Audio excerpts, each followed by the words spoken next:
Hello guys, welcome to CK car AC specialist. આજે અમારી પાસે બ્રેઝા આવેલી છે। આ ગાડીની અંદર 60 થી 70 કિલોમીટર ચાલે એટલે એસીના વેન્ટમાંથી ફ્લો ઓછો થઈ જાય છે અને પાઇપમાં બરફ થાય છે। આ ગાડીની અંદર આ રીતના પ્રોબ્લેમ આવતો નથી, એટલે અમે સૌ પ્રથમ આ ગાડીની અંદર થર્મોસ્ટેટ સેન્સર ચેક કરીશું કે કઈ રીતના લાગેલું છે અને ક્યાં લાગેલું છે। તો આ ગાડીની અંદર થર્મોસ્ટેટ સેન્સરમાં કોઈ જુગાડ કરેલો છે। નીચેની ટ્રે તોડીને સેન્સર અંદર નાખેલું છે। કંપની ફિટિંગ સેન્સર આ રીતે આવે નહીં।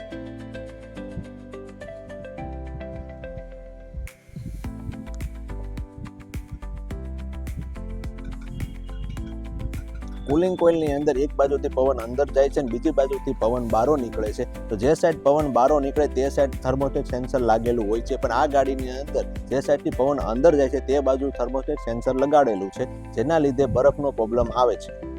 તો અમે આ ગાડીની અંદર ડેશબોર્ડ ખોલીને કુલિંગ કોઇલ બહાર કાઢીને કમ્પ્લીટ ફિટિંગ કરીશું।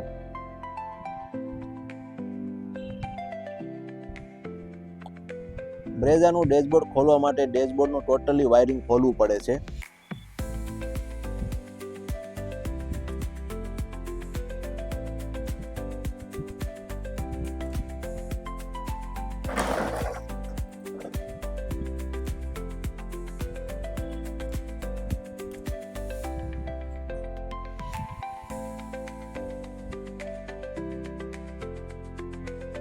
ડેશબોર્ડ ખુલી ગયું છે। હવે અમે આ ગાડીની અંદર એસીનું યુનિટ બહાર કાઢીશું।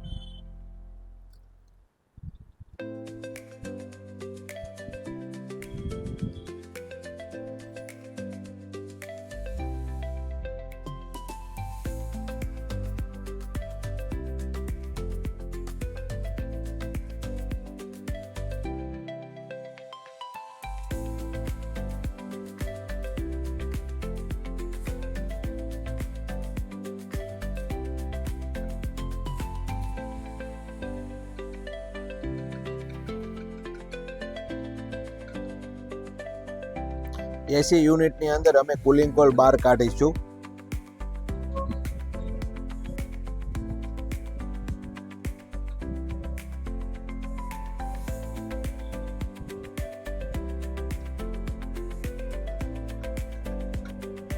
કુલિંગ કોઇલ ફૂલ ચોકઅપ છે અને સેન્સર ઊંધી જગ્યાએ મારેલું છે।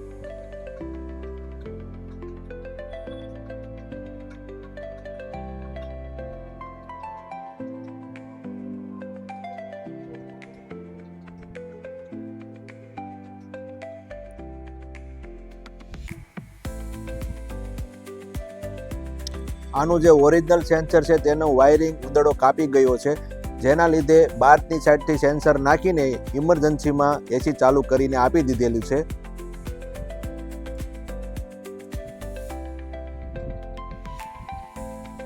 અમે આ ગાડીની અંદર કુલિંગ કોઇલ સર્વિસ કરીશું અને કમ્પ્લીટ સેન્સર મારીશું।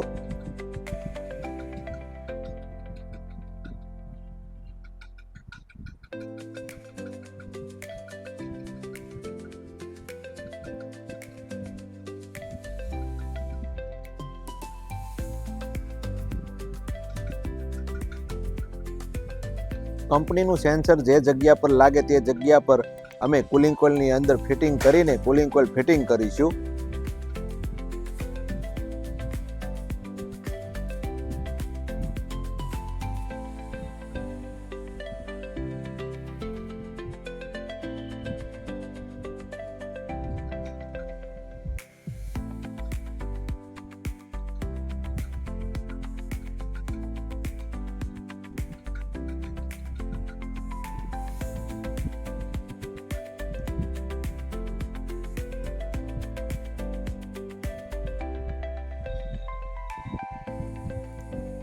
જે ટ્રે તોડી નાખેલી છે તેને અમે ફેવિટેક મારીને ચોંટાડી દઈશું અને સિલિકોન મારીને પેક કરી દઈશું।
ગાડી કમ્પ્લીટ ફિટિંગ થઈ ગઈ છે. હવે મેં આ ગાડીની અંદર 300 પ્રેશર ભરીને મૂકી દઈશું.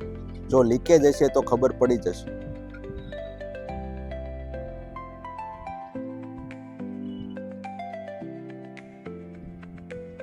ગાડીની અંદર ગેસ રિફિલ કરી દીધો છે. કુલિંગ પણ મસ્ત આવી ગયું છે અને ટાઈમે કમ્પ્લીટ કટઆઉટ થાય છે.